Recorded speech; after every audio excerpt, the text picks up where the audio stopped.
Bienvenidos a esta segunda sesión del segundo ciclo de conferencias sobre incertidumbres y perspectivas de la educación en España y Latinoamérica tras la COVID-19.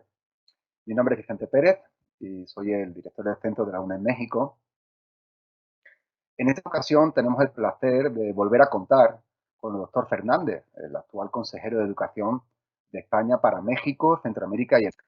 el doctor Fernández no solo ocupa el puesto de consejero actualmente, sino que también ha sido profesor titular de la Universidad de Castilla-La Mancha y más recientemente de la propia UNED.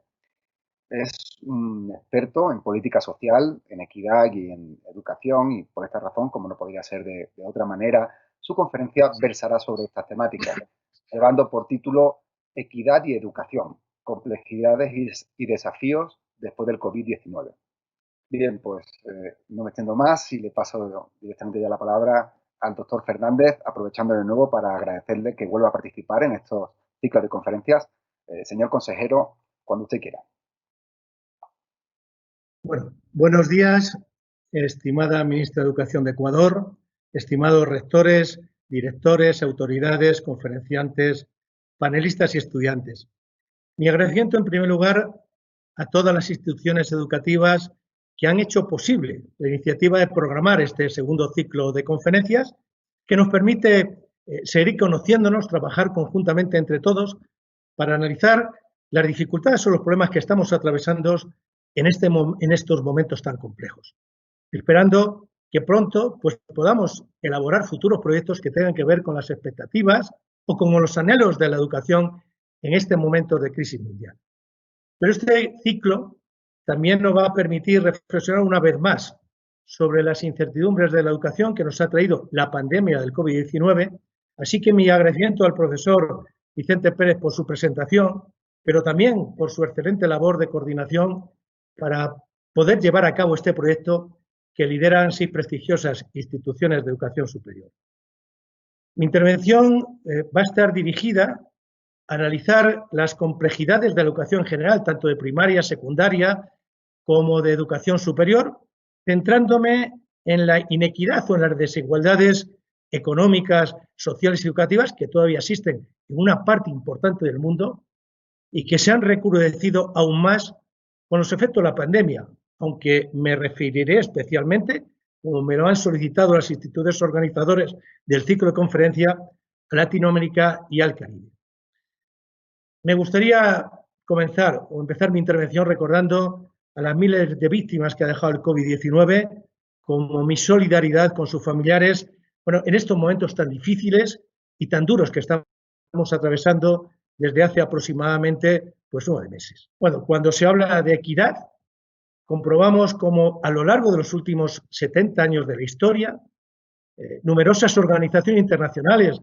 como la UNESCO, la OCDE, la OEI o el Banco Mundial, entre otras, han realizado declaraciones institucionales y han dictado normas para que los procesos educativos se asienten en el consenso, la coordinación y la equidad, con el propósito de mejorar los índices de desigualdad económica, social y educativa en la región. Pero aunque en los últimos 20 años se ha producido un aumento cuantitativo y cualitativo en los índices de bienestar de una parte de la población, aún sigue existiendo una importante brecha entre los países ricos y los más pobres, que viene determinada, entre otras muchas variables, por la precariedad en el nivel de ingresos, en la alimentación, en la educación, en las viviendas insalubres, la situación geográfica también en la que se encuentran viviendo una parte importante de los ciudadanos dentro de un continente, dentro de una región y hasta dentro de una propia ciudad, pero también existen las diferencias del género, es decir, las diferencias que todavía existen entre hombres y mujeres, el origen étnico o las circunstancias familiares, entre otras. Es decir, que estamos ante una pobreza que consiste con una riqueza en aumento, de forma que en los últimos 40 años, según señalaba el Banco Mundial en el año 2015, se habían duplicado las diferencias entre los 20 países más ricos y los 20 más pobres del planeta. Y las cifras que nos daba las Naciones Unidas en el 2018 indicaban que había más de 780 millones de personas que subsisten con $1,90 al día. Según el índice elaborado por el Programa de Naciones Unidas para el Desarrollo, el mismo año, estas cifras se concretaban en la existencia de 1.300 millones de personas que sufren la pobreza en diferentes formas, más allá del dinero, porque carecen de acceso a la educación, sufren malnutrición, no disponen de agua potable o viven en viviendas insalubres. Y de estas cifras, casi 1.100 millones, que supone aproximadamente el 83%, se concentran en dos zonas geográficas, el África subsahariana y el sur de Asia, que se consideran las más pobres del planeta. Y según el Banco Mundial, que realizó en el año 2018 una radiografía de la pobreza en el mundo, le seguían Asia Oriental y el Pacífico, Latinoamérica y el Caribe, y finalmente Europa del Este y Asia Central. Bueno, pese a los ingentes avances que se han producido en los últimos aproximadamente 10 años para disminuir los índices de esta pobreza, con la aplicación de políticas y programas internacionales y nacionales para erradicar parte de las necesidades sociales y educativas, también debemos ser conscientes que durante los 2 últimos lustros, tanto en Europa como en América Latina o en Estados Unidos, pues habían emergido sociedades más complejas, con nuevas formas de marginación y de exclusión social a las que también habría que dar respuesta urgentemente. Tenemos altísimas tasas de subempleo, de precariedad laboral o de empleos informales, familias monoparentales, especialmente mujeres con hijos a su cargo y sin medios de subsistencia, poblaciones rurales que no han tenido históricamente acceso a la educación ni a otros bienes sociales y culturales públicos, afrodescendientes en situaciones de precariedad y pobreza, poblaciones originarias históricamente marginadas, más la llegada masiva de millones de inmigrantes que buscan desesperadamente mejores condiciones de vida que en su país de origen. Pero también hemos tenido un incremento importante de los hogares unipersonales, conformados exclusivamente por personas mayores. Vemos cada día como las grandes ciudades europeas o norteamericanas cada año aumenta exponencialmente el número de mayores que mueren solos y solas en sus casas o sus hospitales. Pero bueno, tampoco podemos olvidarnos de los altos índices que sufren muchas sociedades de abandono escolar temprano, niños y niñas que no llegan a terminar ni primaria ni secundaria, que en ocasiones pues es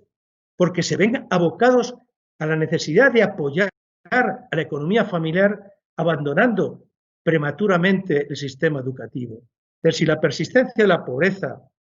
de la desigualdad o la inequidad era preocupante hasta hace unos meses en algunas partes del mundo, la situación se ha empeorado con la llegada de la pandemia a través del COVID-19 y el confinamiento, que ha puesto en entredicho las políticas económicas, sociales y sanitarias que se están aplicando en algunos países, porque según el informe que publicó la Comisión Económica para América Latina y el Caribe, la CEPAL, junto con la Organización Panamericana de la Salud, hace 5 meses escasos, advertía que si no se aplanaba cuanto antes la curva de contagios, las consecuencias económicas y sociales serían devastadoras. Hemos visto que durante los últimos 8 meses, cómo se ha cronificado la situación, porque se han interrumpido gran parte de las actividades productivas por el COVID. Primero fue en Asia, luego en Europa, América del Norte, Latinoamérica y el Caribe, y posteriormente en el resto del mundo, con cierres generalizados de las fronteras. Y esto ha dado lugar a un marcado aumento del desempleo, con la consecuente reducción de la demanda de bienes y servicios. Y en este contexto, al finalizar este año, se registrará la mayor contracción económica desde la Segunda Guerra Mundial, donde el volumen del comercio mundial de bienes había caído hasta el pasado mes de mayo un 17,7% con respecto al mismo mes del año pasado. El informe Leo del 2020 de hace un par de meses, que es una publicación anual conjunta producida por la OCDE, el Banco de Desarrollo de América y la Comisión Europea, entre otras instituciones, documenta pues, el dramático impacto de la pandemia en las personas más vulnerables. Por ejemplo, las microempresas se han visto especialmente afectadas, donde es probable que 3 millones de ellas cierren, lo que implica la pérdida de 8,5 millones aproximadamente de puestos de trabajo. Al entrar en esta crisis, el 40% de los trabajadores en las economías de América Latina y el Caribe no tenían acceso a ninguna forma de protección social y el 60% trabajaba de manera informal, donde se espera que más de 45 millones de personas adicionales caigan en la pobreza, según ha manifestado hace muy poco Alicia Bárcena, que es la secretaria ejecutiva de la CEPAL. Bueno, el panorama es desolador,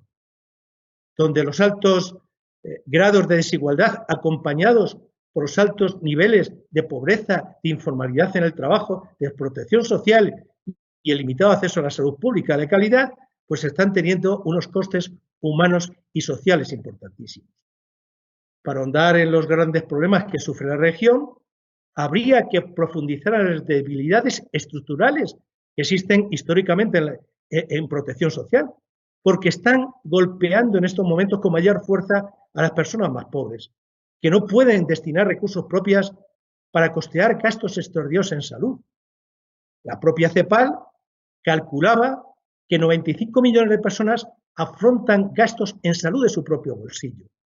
y que al menos 12 millones serán aún más pobres debido a estos desembolsos, al tiempo que sus ingresos pues padecen las consecuencias de la parálisis económica, poniendo una vez más en evidencia que los sistemas públicos de salud regionales son endebles, productos de años de muy baja inversión, el 4% del PIB en comparación con el 6% que recomienda la Organización Mundial de la Salud. Bueno, durante la crisis del COVID-19 también se ha puesto en evidencia los sistemas educativos con la llamada brecha digital, que con la pandemia pues ha dejado rezagado aproximadamente a un 70% de los estudiantes que no han podido acceder a la educación a distancia en numerosos países por las dificultades que han tenido muchos de ellos, por la falta de conectividad, por la falta de competencias y habilidades digitales de los profesores, de los niños o de los jóvenes, además de no poder acceder a las computadoras o a los ordenadores o a las tabletas electrónicas o a los celulares o a otros dispositivos para poder realizar las actividades escolares en sus casas, o porque no las tenían, o porque sus familias pues han tenido que empobrecer aún más, porque han tenido que optar en múltiples ocasiones por cubrir necesidades más básicas de alimentación o pagar los costos de conexión a Internet o la adquisición de dispositivos digitales por parte de sus padres y madres para que sus hijos pues pudieran continuar sus estudios, porque los centros educativos tampoco estaban preparados para enfrentarse a esta crisis porque carecían de dispositivos electrónicos. Bueno, otra de las lagunas que ha puesto de manifiesto esta crisis ha sido el analfabetismo digital, porque si cada vez más niños, niñas y jóvenes son nativos digitales porque han nacido en la sociedad tecnológica, una parte de los padres en gran medida carecen de estas habilidades y otra parte están en el tránsito del conocimiento, pero también del uso y aceptación de las tecnologías para apoyar a sus hijos en las tareas educativas. Y tampoco podemos obviar las dificultades que han tenido los docentes para adecuar una didáctica basada en la dinámica presencial al cambio urgente a las tecnologías digitales, que se han convertido de la noche a la mañana en las herramientas fundamentales desde sus propias casas, donde el sistema educativo en general no los había preparado para enfrentarse a estos desafíos tecnológicos. Pero además de estas dificultades, los profesores o los maestros han tenido que dictar clases, han tenido que atender a los estudiantes fuera de sus horas, han tenido que revisar sus tareas y evaluar sus actividades, no dejándoles tiempo para atender sus labores familiares y personales, bueno, y menos aún para el merecido descanso después de jornadas intensas de tanta tensión y de tantas incertidumbres que estamos viviendo durante estos últimos meses. Lo que sí hemos aprendido de esta crisis es que la conectividad y los dispositivos de acceso a Internet pues se han convertido en bienes críticos durante la pandemia, condicionando el futuro de la educación en general cuando se han iniciado de nuevo las clases, que por cierto están teniendo una mayor incidencia en la educación básica por ser el sector con mayor peso social por el número de estudiantes, al que además se está uniendo la elaboración por parte de los profesores de nuevos contenidos educativos, una didáctica que tiene que ser específica para poder trabajar en línea, online, donde los maestros y los padres, quienes tendrían que asistir a los chicos y a las chicas desde casa, manifiestan que tienen muchas dificultades porque no se encuentran o no se han encontrado suficientemente capacitados para apoyar a sus hijos y a sus hijas. Y en otras muchas ocasiones, pues no pueden apoyarse en sus tareas porque tienen que salir a trabajar, quedándose los niños y niñas solos sin el cuidado de nadie. Bueno, la alfabetización digital y la conectividad en abierto, junto con los nuevos contenidos didácticos adaptados a la educación en casa, se han convertido en los grandes desafíos sociales del mundo a corto plazo, donde el COVID nos ha revelado un mundo lleno de desigualdades, con un fuerte impacto en el derecho a la educación de los estudiantes en general, que nos obliga a todos, absolutamente a todos, a desarrollar con rapidez pues, nuevas formas de garantizar este derecho en todos los niveles educativos, porque además de ser uno de los instrumentos de inclusión social más importantes, la educación es la institución social que promueve la adquisición de habilidades, de conocimientos, de valores, de creencias, de hábitos y además, y yo creo que esto es lo fundamental de la educación, de la ampliación de horizontes personales para enfrentarnos con más garantías al porvenir y para conseguir estas metas, pues debemos garantizar la equidad para que todos los estudiantes tengan los mismos derechos y las mismas oportunidades para enfrentarse a la pandemia. Este esfuerzo nos implica a todos, a las autoridades educativas, a los centros de enseñanza, a las familias, a los propios niños y niñas y adolescentes, porque se requieren en estos momentos soluciones innovadoras, se requiere recursos, se requiere tiempo, pero también se requiere paciencia y buena voluntad, donde todos juntos, podamos conseguir superar este bache educativo y convertirlo en una oportunidad de aprendizaje para el futuro. En uno de los informes que ha publicado la UNICEF recientemente, decía que había que poner la educación a salvo. Por lo tanto, no conviene perder de vista el enfoque de la emergencia a la hora de planificar los próximos cursos escolares o las enseñanzas medias o las enseñanzas universitarias, donde se deberían hacer esfuerzos adicionales para proteger a la infancia y a la adolescencia más vulnerable, independientemente de dónde se encuentre, de su estado legal, de su origen o de su condición. Porque nadie, absolutamente nadie, está seguro frente a esta pandemia y a los rebrotes que estamos sufriendo y que puede durar, según los científicos, pues un tiempo indefinido. Y por ello quizás sea necesario pensar o ir pensando en implementar un marco legal con financiación suficiente que asegure la protección de los derechos de la infancia y de la juventud, porque es nuestro presente, pero no olvidemos que también es nuestro futuro. La educación es un derecho fundamental incluido en el artículo 13 del Pacto Internacional de los Derechos Económicos, Sociales y Culturales del año 1966 de las Naciones Unidas, que reconoce el derecho a toda la persona a la educación y que también fue ratificada la Convención sobre los Derechos del Niño en el año 1990, donde dice que los niños y niñas deben estar protegidos en todo momento, basándose en el reconocimiento de la dignidad de los derechos iguales de todos los miembros de la familia, recordándonos en su preámbulo que en la Declaración Universal de Derechos Humanos de las Naciones Unidas proclama que la infancia tiene derecho a cuidados y asistencia especiales, donde la familia es el grupo fundamental de la sociedad y además es el medio natural para el crecimiento y el bienestar de todos sus miembros, pero en particular de los niños y niñas, que deben recibir la protección y la asistencia necesaria pues, para asumir plenamente sus responsabilidades dentro de la comunidad, reconociendo además que para el desarrollo de su personalidad deben crecer en el seno de la familia, en un ambiente, dice, de felicidad, de amor y de comprensión. Uno cuando ve estos derechos dice, qué fantásticos son, qué fantásticos derechos. Pero qué difícil supone para millones de familias que viven en la pobreza ofrecer un ambiente saludable para el crecimiento armónico y la educación de los pequeños y de los más jóvenes. A estas normas de importante rango hay que añadirle el acceso a Internet, que se ha convertido en una necesidad fundamental en estos momentos, garantizada como derecho. Es decir, el derecho de acceso como acceso universal, a partir del artículo 19 de la Declaración Universal de Derechos Humanos, interpretado por las Naciones Unidas en la Declaración de Ginebra de 2003 y en otras resoluciones posteriores internacionales de las Naciones Unidas del año 2011, 2012, 2014, 2015, que declararon la protección de acceso vinculado a la libertad de expresión, y aquí hay que destacar la Corte Suprema de Costa Rica del 30 de julio de 2020, que habla del derecho fundamental de acceso a Internet con obligaciones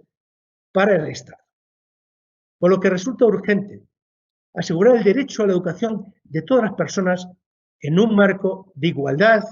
de equidad, de no discriminación, como establecen los objetivos del desarrollo sostenible.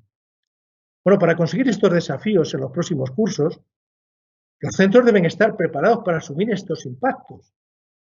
con un modelo educativo que se caracterice por ser mixto y flexible,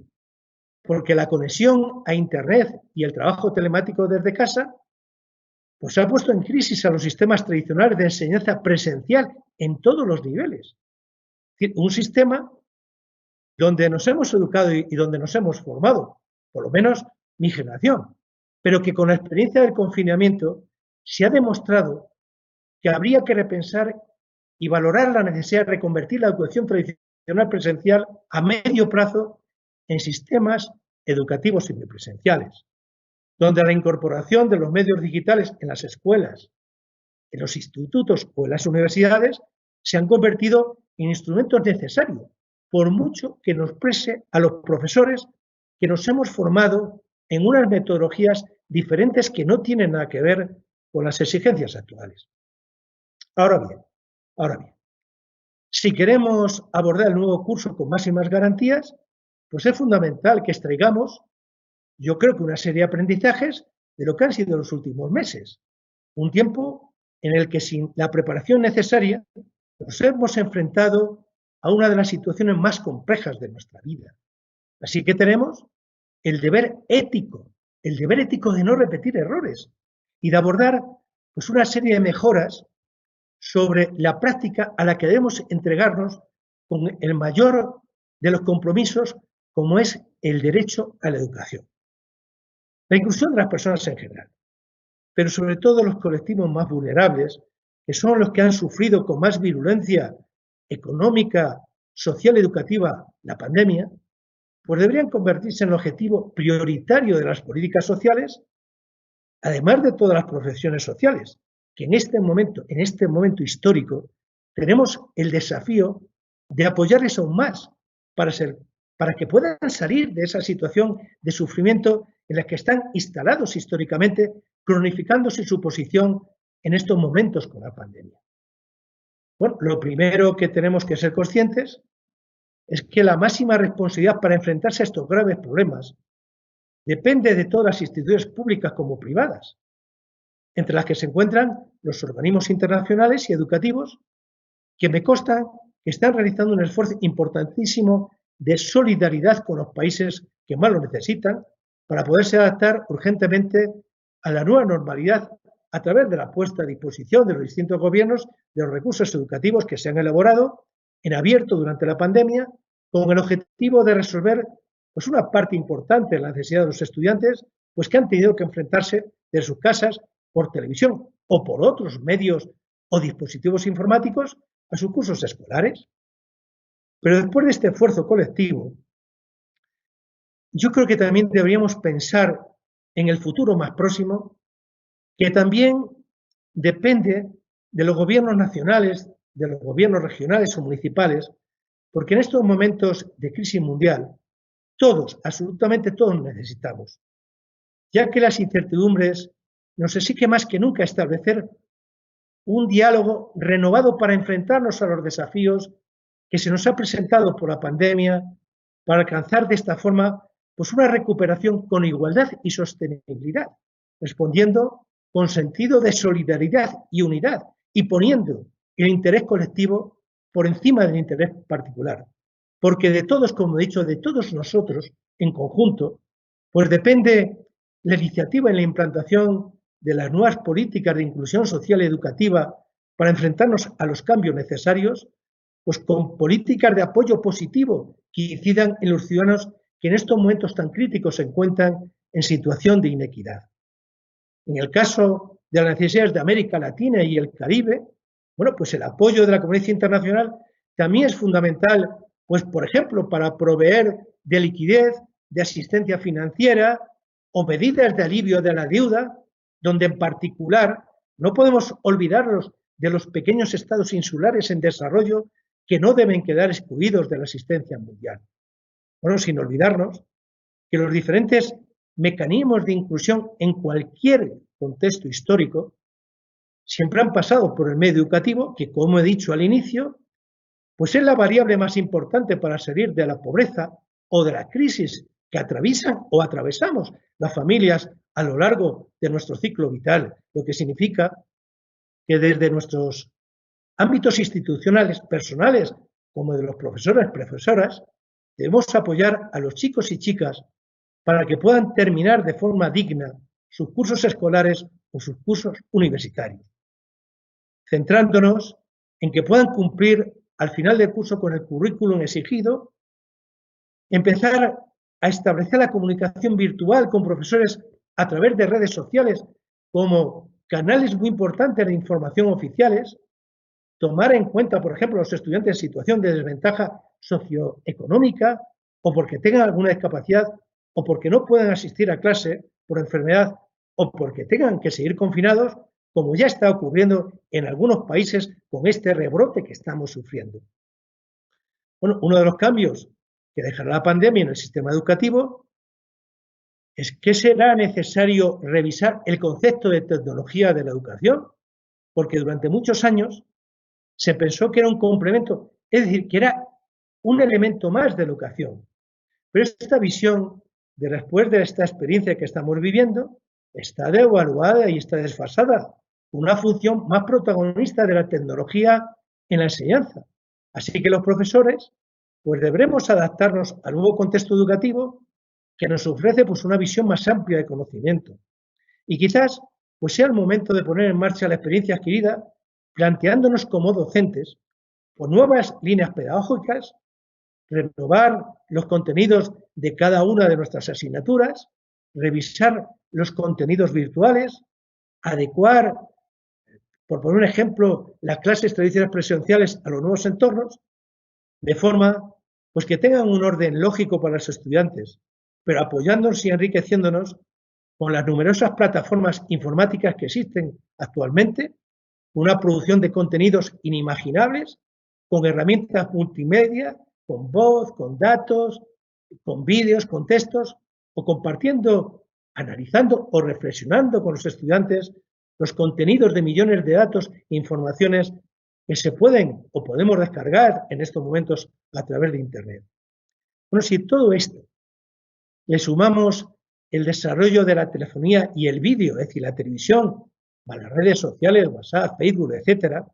pues podemos crear ecosistemas que faciliten la formación masiva, con mejor acceso a la información en la educación, que facilitará pues una enseñanza más amplia a los estudiantes, a más de una oportunidad para disminuir la desigualdad en el acceso a todos los niveles educativos. Para enfrentarnos a estos desafíos, la semipresencialidad en las aulas se hace necesaria para adaptarse a la evolución de la pandemia y a sus consecuencias en los diferentes contextos educativos y familiares, porque garantiza una respuesta adecuada a la emergencia social. Así que ninguna administración pública debería subestimar la importancia de una adecuada dotación de recursos financieros de cara al próximo curso escolar o el curso universitario para asegurar la seguridad y la salud de los centros educativos, tanto de los estudiantes como de los profesores o del personal de administración y servicios. Los centros educativos también necesitan reforma para gestionar los flujos de personas en su interior, desde fortalecer la limpieza y la desinfección hasta la formación y orientación para la prevención de los riesgos laborales de sus estudiantes como de los profesores. ¿Cómo? Y no podemos olvidarlo, de la capacitación a las nuevas tecnologías de la información, sin perder de vista que las administraciones de los centros educativos deberán invertir urgentemente en plataformas digitales para combinar la educación presencial con la educación en línea. Y por otro lado, pues es necesario universalizar la conectividad para que llegue a todos los rincones del planeta, porque se ha convertido en una necesidad fundamental en este momento histórico que facilita la igualdad de oportunidades y la equidad, que junto con la adquisición de dispositivos informáticos masivos deberían ser las inversiones públicas más urgentes en estos momentos, porque además la formación virtual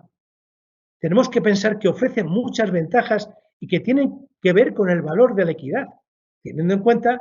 que en cualquier sociedad democrática, en cualquier sociedad plural y moderna, debe comprometerse con los estudiantes más vulnerables, pero también debe comprometerse con aquellos estudiantes que por cualquier otra particularidad necesitan apoyo didáctico por sus circunstancias, pueden ser personales, familiares, laborales o de residencia, y de lo que no podemos olvidarnos. Por ejemplo, por poner algunos ejemplos, con la incorporación de la educación en línea o la educación online, se podría llegar a muchos más miles de ciudadanos que con la educación solo presencial. Por ejemplo, personas mayores jubiladas sin estudios, pues que en estos momentos quieren incorporarse al sistema educativo. O personas con estudios que realizaron una carrera académica o profesional y que ahora quieren estudiar una segunda carrera universitaria. Personas que residen en zonas urbanas que no pueden o pudieron desplazarse al sistema educativo presencial por sus responsabilidades laborales o familiares y que ahora tienen, a través de la educación en línea, una posibilidad. ¿Cuántas mujeres tuvieron que quedarse al cuidado de sus familias y ahora que sus hijos se han independizado, desean formarse? Pero también tenemos hombres y mujeres que viven en zonas rurales, que se dedicaron a la agricultura o a otras ocupaciones, que no pudieron acceder a los estudios básicos, medios o superiores, y que quieren seguir estudiando. Por ejemplo, personas con diferentes discapacidades a las que hay que ofrecerles una educación reglada o normalizada. ¿Cuántos millones de inmigrantes están llegando a distintos países y que han tenido que abandonar su residencia de origen por cuestiones económicas o políticas y que necesitan adaptar sus currículos al país receptor? O militares o marinos que realizan su labor en zonas conflictivas o misiones de paz, o personal diplomático que quiere seguir estudiando en sus universidades, o aquellos hombres y mujeres que están recluidos en centros penitenciarios a los que también se les debe ofrecer la oportunidad de estudiar y de formarse. Es decir, la educación en línea o la incorporación de la educación en línea en los colegios, en los institutos o en las universidades presenciales se ha convertido en una oportunidad de captación de nuestros estudiantes que no pueden acceder a la educación en general y donde la educación universitaria también se transforma en un instrumento de equidad al ofrecer la posibilidad a cualquier persona,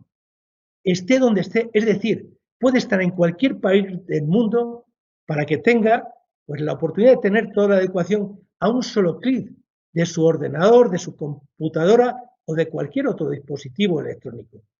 Bueno, otro aspecto interesante de la transformación digital es que la vía digital puede ayudar a las economías de América Latina y el Caribe a salir de la crisis, pues estimulando, por ejemplo, la innovación empresarial y nuevos modelos de consumo, transformando los sistemas de producción y las cadenas de valor como los de educación, reorganizando los sectores económicos y también introduciendo nuevas condiciones de competitividad. Por eso las herramientas digitales también pueden contribuir a un mejor acceso a los servicios públicos, incluida la salud y la educación. Y por último, pues podrían ayudar a mejorar la gobernanza situando a los ciudadanos en el centro de las políticas públicas en estos momentos que tanto lo necesitan. Como me señaló hace un par de meses la comisaria de la Unión Europea para Alianzas Internacionales, Jutta Urpilainen, la transformación digital presenta a la Unión Europea y América Latina y el Caribe pues una oportunidad para idear juntos soluciones innovadoras y abordar desafíos estructurales. Una oportunidad también para abordar las desigualdades de las que estamos hablando. El mercado único digital de la Unión Europea, pienso por la experiencia que tenemos, que ha sido un ejemplo de cómo la integración digital puede centrarse en incluir a los ciudadanos y apoyar a las empresas. Pero no podemos ni debemos olvidar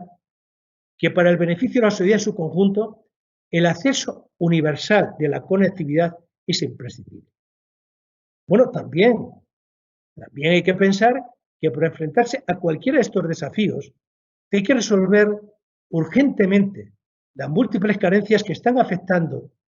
a la calidad de vida de muchas familias, que en estos momentos, sobre todo para los niños y las niñas y los jóvenes, para que ellos se enfrenten con mayores garantías a sus cursos escolares. Y para ello hay que facilitar a las familias también los mecanismos necesarios para que puedan satisfacer sus necesidades más básicas de alimentación, de trabajo, de salud, de educación o de vivienda. Por ejemplo, y habría que pensar los gobiernos en establecer un ingreso básico quincenal o mensual para situaciones de emergencia y ayudas contra el hambre que no dependa solo y exclusivamente de los mercados laborales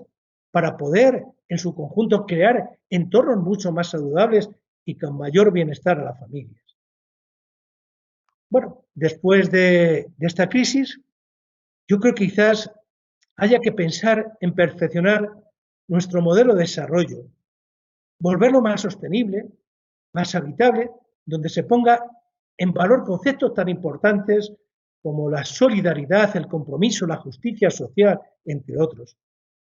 Un modelo que proteja a los ciudadanos ante los avatares complejos y en muchas ocasiones dramáticos de la existencia de la vida, en contraposición con algunos modelos actuales que dejan a su suerte a los más desfavorecidos. Bueno, estas son algunas reflexiones que quizás nos permita convertir las incertidumbres actuales en desafíos de la educación en general y más concretamente en la educación universitaria en particular. Bueno, voy a ir concluyendo y resumiendo, decir que a partir del COVID deberíamos realizar entre todos un esfuerzo colectivo para cerrar la brecha digital que se manifiesta entre países, entre regiones, entre instituciones educativas y estudiantes para seguir avanzando en el cumplimiento de la responsabilidad social y hacer realidad el derecho de todos y todas los jóvenes a una educación de calidad, donde las estrategias en estos momentos se relacionan con la formación docente, con la construcción de una cultura digital, con la producción de contenidos adaptados a la nueva situación, a la difusión y acceso a los recursos educativos digitales, a la universalización, como he dicho anteriormente, de la conectividad para que llegue a todos los rincones del planeta, la inversión urgente y necesaria en infraestructuras informáticas, pero también en la investigación y en la innovación para seguir desarrollándonos en el presente y el futuro. Y por otra parte, el sistema educativo en general y particularmente las universidades pues deben comprometerse a ampliar su visión más allá de la presencialidad en las aulas, que facilite la captación de nuevos estudiantes para seguir financiándose, para mantener e incrementar la calidad, para innovar la oferta educativa, para impulsar la investigación, para facilitar algo tan importante como es en estos momentos la internacionalización, implementar pues una estrategia digital incluyente y equitativa que podría modernizar las universidades presenciales con una educación superior innovadora que eduque para transformar y, en definitiva, para mejorar nuestra sociedad del presente pero sobre todo mejorar la sociedad del futuro. Muchísimas gracias. Muchísimas gracias a usted, señor consejero. A continuación intervendrá la socióloga y historiadora doña Isabel Ortega Herguidán. La profesora Ortega es doctora en Ciencias Sociales y experta en Historia Económica Regional. Y actualmente es catedrática de la Universidad Cristóbal Colón. También desempeña el puesto de coordinadora de investigación. Muchas gracias, doctora Ortega, por la invitación. Le cedo a continuación. Muchas gracias, doctor Fernández, por su excelente exposición sobre este tema que nos preocupa mucho. Gracias, UNED, y a Vicente Pérez, coordinador del Centro en México, por esta oportunidad de participar en su ciclo de conferencias. Como lo muestran los datos ya mencionados por el doctor Fernández, a pesar de los avances económicos y sociales de los primeros años de este siglo, América Latina aún es la región más desigual del planeta. Esta situación se ha recrudecido con la actual pandemia, junto con la evidente afectación económica, ha exacerbado las desigualdades educativas, afectando más a los hogares con bajos ingresos, a las zonas rurales, a los que tienen capacidades diferentes y a las minorías étnicas y las mujeres. Esto supone, como ya lo escuchamos, un enorme desafío para la equidad educativa y la posibilidad de garantizar el derecho a la educación y alcanzar los objetivos de desarrollo sustentable que como sociedad nos hemos propuesto. Las necesidades económicas han incrementado el de por sí ya alarmante abandono escolar. En otros lugares se ha visto interrumpido el ciclo y bueno, pues la educación virtual ha sido una de las respuestas a esta situación. No obstante, la desigualdad en el acceso a los medios e instrumentos, conectividad, dispositivos electrónicos, pero va mucho más allá. No solo esto, sino que también se requiere cierto grado de alfabetización digital, condiciones adecuadas en casa, infraestructura, profesores con habilidades digitales, adaptar los contenidos curriculares, nuevas maneras de impartir los cursos, de dar seguimiento, de evaluar. Aunado a ello, pues habría que considerar también todos estos servicios adicionales que los estudiantes en la región, sobre todo América Latina, obtienen de la escuela: alimentación,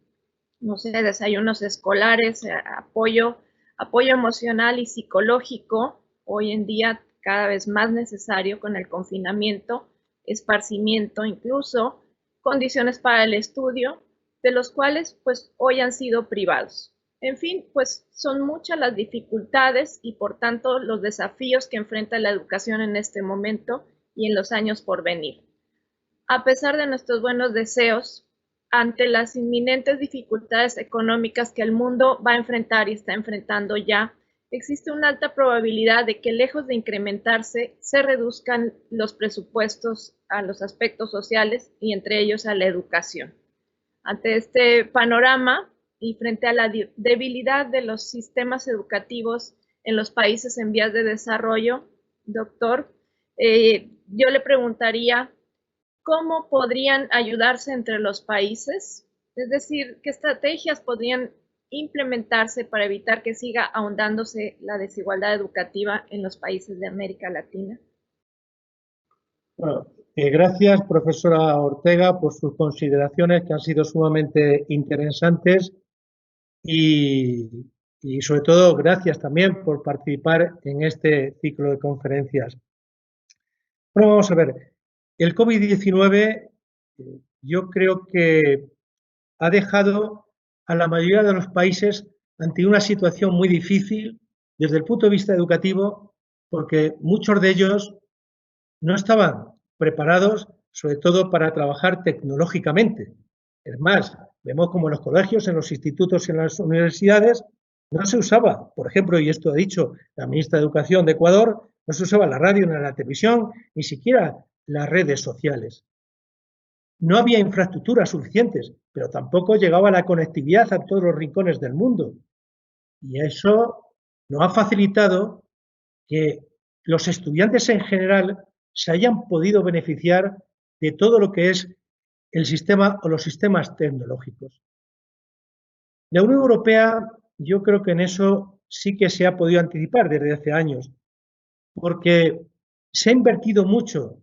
en los países que forman la Unión, sobre todo lo que ha sido el desarrollo tecnológico, y por lo tanto hemos estado mejor adaptados. Lo digo de la Unión Europea como también hablo de Estados Unidos. Y me consta que también una parte de los países de América Latina y el Caribe, que más preparados están económicamente, pero también tecnológicamente, han hecho un esfuerzo para elaborar de forma muy rápida recursos educativos que a mí me consta que se han distribuido entre todos los países, sobre todo en aquellos países que más necesidades tenían para adaptarse a esta situación. La propia ministra de Educación de Ecuador, que ha intervenido anteriormente, hablaba que ya tenían recursos educativos y tenían plataformas, 30 o 40 plataformas en este sentido. Es decir, que yo creo sí que se ha realizado un esfuerzo internacional importante porque, como he dicho al inicio de mi intervención, creo que todos los países saben que la educación es el proceso de inclusión más importante para encarar el presente y encarar el futuro. En ese sentido, yo me quedaría tranquilo, porque si algo hemos aprendido también de esta pandemia y han aprendido los diferentes gobiernos, es que los países en estos momentos algo tienen que invertir, algo tienen que empezar a invertir mucho más de lo que están invirtiendo hasta estos momentos, que es en la educación, porque es la única forma de no quedarse más retrasados de lo que están desde el punto de vista económico, educativo y social. Muchísimas gracias. Gracias, doctor. Sí, pues efectivamente, se nos agota el tiempo de esta segunda sesión y desafortunadamente pues vamos a tener que ir finalizándola. No sin antes agradecer al señor consejero que haya vuelto a aceptar participar en estos ciclos de conferencia y por supuesto nuestro agradecimiento también a la doctora Ortega por su participación. Muchas gracias a todos los asistentes. Les espero a continuación en la tercera sesión. Un cordial saludo a todos.